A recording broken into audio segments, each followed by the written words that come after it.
Undoubtedly, one of the most mystical and enigmatic afflictions ever to befall the Egyptians was the plague of darkness, choshech. A darkness which was so powerful would actually prevent the Egyptians from moving for 3 days. This darkness wasn't just a normal darkness, i.e. being an absence of light, but was in actual fact the creation in itself. And the mystics ask, where did this light or this darkness stem from? And they tell us as follows, that Moshe Rabbeinu was commanded to ascend up to Shemayim and bring down into this world a very, very potent light, a light of Kedusha, a light of holiness. And in so doing, he would create this darkness. What does this mean? How on earth can light create darkness? And the answer can be found by locking yourself in a dark room for a large amount of time and then walking out into the light. And suddenly this light is even more blinding than just being in a dark room. So too, when the Jewish people are told to have wandered in the desert for 3 entire days without water, when they finally encountered water, they tasted it and it was extremely bitter. We know that the Torah is not just a storybook, but it holds within it some of the deepest messages for us.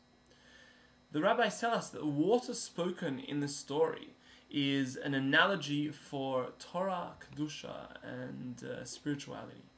And that when the Jewish people went for 3 days in the desert without this spirituality and they finally tasted it, it was something that was bitter. What does water have to do with light and darkness, etc., etc.? The answer is as follows. The Egyptians were individuals that were stooped and immersed in the physical pursuits of this world, and had never even seen or comprehended anything to do with the spiritual light of Hashem. And when Moshe brought this light, this beautiful, potent, radiating light down to the world, it was something that blinded their eyes, and it was so dark that they weren't able to move for 3 days. Unfortunately, so too when an individual spends their lives unaccustomed to light, unaccustomed to Kedusha, when they reach the world to come, this light is something that is blinding. The message that we should gather from the plague of darkness is as follows. The rest of our life beholds the opportunities and the ability to taste from this light through learning Torah, through tefillah, and through any methods that the Torah prescribes. We can become more accustomed to this light.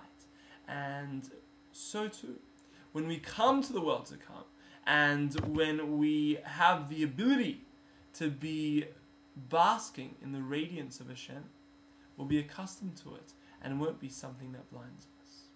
With this message, we should go into Shabbos, anticipating the light that comes from Shabbos itself.